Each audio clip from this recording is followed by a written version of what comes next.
Bien, vamos a iniciar el periodo de preguntas y respuestas.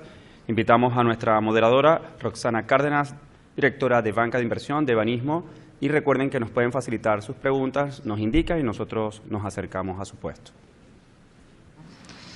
Bueno, yo tengo una, inicialmente, buenos días. Desde hace varios años el CAF ha estado aquí en Panamá. Sin embargo, nosotros como bancos locales, realmente nunca los hemos visto realmente participar en financiamientos con nosotros.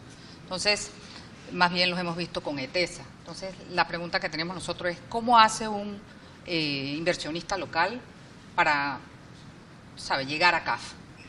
Si nos puedes compartir tus underwriting standards. Vi que tenías un proyecto de 3 megas, ¿ok? Pues aquí tenemos muchas personas que tienen proyectos menos de 10 y poco que comparta con nosotros cómo llegar a CAF. Sí, seguro. Como les comentaba, CAF tiene una cartera que se divide 80% en soberanos, 20% en no soberanos o corporativos. Entonces, por eso es que probablemente tú ves, primeramente, que estamos de la mano, en principio, de los países, de los gobiernos. Pero eso no quiere decir que el sector privado no tenga oportunidades. Evidentemente sí tiene oportunidades. Estamos en este momento, y todavía no lo puedo decir, pero estamos en este momento hablando con una empresa del sector privado con unas posibilidades de financiamiento importantes. Y allí hay participación de la banca privada local. Para ser considerados por CAF, evidentemente, como veíamos al final de la presentación, estos proyectos, ¿qué es lo fundamental? Que sean, que tengan económicamente y financieramente sean viables, que los promotores del proyecto sean gente con experiencia. Como les decía, estamos viendo muchos promotores en la región que se acercan a nosotros y sin embargo son promotores que nunca han tenido experiencia en temas de energía, y para meterse en este negocio hay que saber del negocio. No estamos en este momento directamente involucrados, por ejemplo, con lo que serían paneles solares en el techo. Eso no lo hacemos y es por una razón muy sencilla. No tenemos cómo atender esa demanda a ese nivel. Nosotros no somos una institución que tenga gran cantidad de gente. Al contrario, somos bastante pequeños en términos de recursos humanos. Tenemos alrededor de unas 500 personas en toda la región y atender pequeños proyectos no se nos hace factible. Lo que pudiéramos hacer eventualmente es a través de líneas de crédito que le otorgamos a la banca comercial local con unas especificaciones muy claras de que el financiamiento que nosotros damos a la banca local sea para financiamiento, por ejemplo, de paneles solares en el techo. Eso pudiera ser. Eso es algo que no lo hemos hecho en ningún lado, pero eso es algo que pudiéramos perfectamente revisar. Okay. Otra pregunta que tenemos es, ¿cómo funciona y maneja el CAF, el Fondo Verde del Clima, y cómo las proyecciones de energías renovables se pueden beneficiar y acceder al financiamiento climático? Ya. Nosotros no manejamos el Fondo Climático del Clima. Nosotros tenemos una relación con el Fondo Climático del Clima, que esa relación nos permite obtener recursos del Fondo Climático del Clima que, como les comentaba antes, eventualmente nos permitiría abaratar el costo financiero del proyecto. Eso va a depender específicamente de cada proyecto. Cada proyecto tiene sus implicaciones en términos de lo que son reducciones de gas de efecto invernadero o sustitución de energías, digamos, contaminantes por otras que no.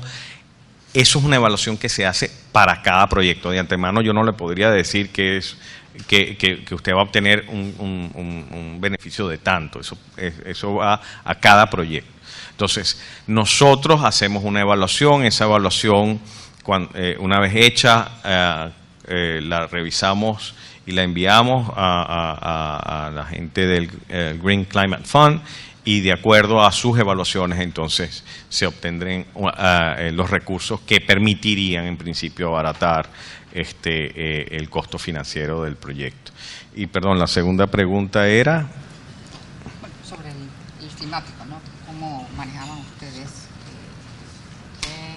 ¿Cómo los proyectos de energías renovables se pueden beneficiar y acceder al financiamiento climático? Bueno, básicamente es a través de este Green Climate Fund, a través de las otras agencias, como le comentaba, del KfW alemán o de la Agencia Francesa de Desarrollo. Estas son agencias que trabajan más para proyectos soberanos, pero que también uno puede obtener recursos que permiten abaratar o que permiten conseguir cooperaciones técnicas no reembolsables para los estudios que se requieren para la incorporación de tecnologías tecnologías limpias. Ok, yo creo que aquí todo el mundo quiere saber cuáles son los underwriting standards del CAF, ¿no? Y aquí hay varias preguntas, ¿no? A ver. Primero es que si ustedes financian proyectos 100% mercantes, es la primera. La segunda, si se requiere pues PPAs, pues bueno, aquí básicamente qué porcentaje del PPA esto financiaría.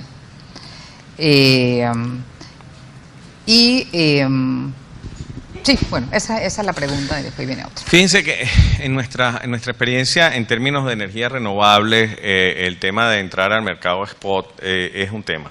Es un tema que todavía no está resuelto. Las energías renovables todavía tienen mucho riesgo entrando en el mercado 100% spot.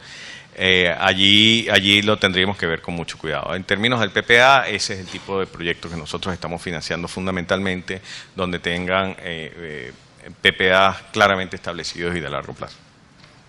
Ok, con los precios de petróleo que hay, ¿cómo ve el futuro usted pues de las renovables?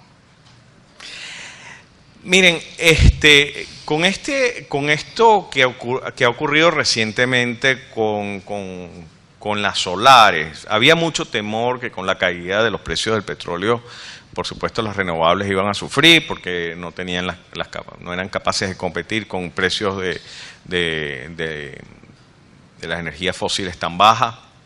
Sin embargo, lo que estamos viendo es que ese temor y eso que se pensaba que iba a ocurrir no está ocurriendo. Las inversiones solares y las inversiones eólicas se mantienen. También en otro tipo de energías renovables, tal vez un poco más exóticas, como podría ser la geotérmica o la mareomotriz, estamos viendo que se mantienen esas inversiones. Entonces, y luego de este compromiso del COP21 en París, donde todos los países, o la mayoría de los países del mundo, se han comprometido efectivamente a reducir los gases de efecto invernadero, esto ya pareciera que ya tomó su propia, vamos a llamarlo, su propia energía, ¿no? Y ya por sí solo se está desarrollando. Evidentemente, la energía fósil va a seguir siendo un jugador número uno. Lo que hoy en día se menciona es que probablemente ese cambio va a venir de la mano del gas, donde el gas va a ser la energía base y las eólicas van a estar participando, las renovables van a estar participando en esa matriz. Pero ya definitivamente la incorporación de nuevas energías y energías renovables ya es algo que el mundo entero ya ha ido aceptando. Ok, totalmente de acuerdo. Nosotros pues básicamente acabamos de cerrar el financiamiento de la primera planta de gas, así es que sí vemos, ¿no?, como ese es el futuro. Ustedes como banco de ETESA, como banco de ETESA, viendo pues los problemas que se confrontaron con emisiones pues soberanas recientemente, con la salida de los bancos internacionales de la plaza, con las necesidades crecientes de inversión en el sector de transmisión, ¿okay? ¿Cuál es la posición de la CAF con respecto a una posible privatización de TESA o de una APP de TESA. ¿Ok?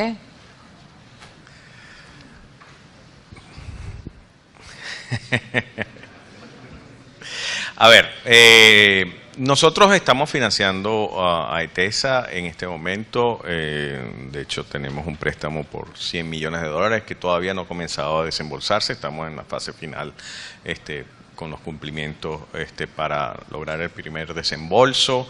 Esto es dentro del plan de expansión que tiene ETESA de $1.600 millones.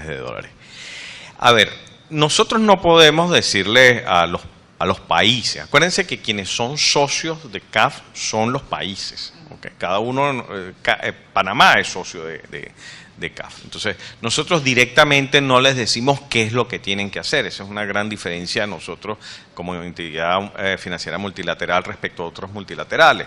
Nosotros buscamos es alinearnos con los que son los planes nacionales.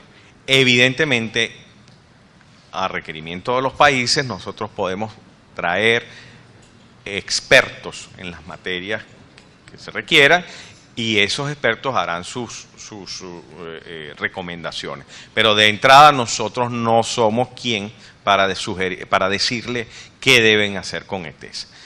Lo que sí hemos visto es que ETESA es una empresa que dentro de lo que es, digamos, la región, es una empresa que técnicamente, por lo menos en las relaciones que nosotros tenemos, es una empresa que bastante bien lleva su negocio, que tiene limitaciones fuertes en cuanto a su gestión y tiene que ver básicamente, como lo decían antes, por las normas que existen para regular las entidades públicas, que básicamente atan de mano muchas veces a ETESA para ser más ágil. Eso, digamos, y es algo conocido por todos, ¿no? Hay diferentes opciones que pudiera estar revisando el gobierno. Allí sí es verdad que nosotros no quisiéramos opinar. Okay. Bueno, yo creo que ya de no tener más preguntas. Muchas gracias.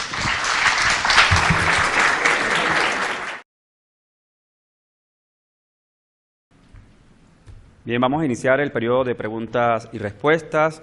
Invitamos a nuestra moderadora, Roxana Cárdenas, directora de Banca de Inversión de Banismo, y recuerden que nos pueden facilitar sus preguntas. Para llegar a CAF, si nos puedes compartir tus underwriting standards.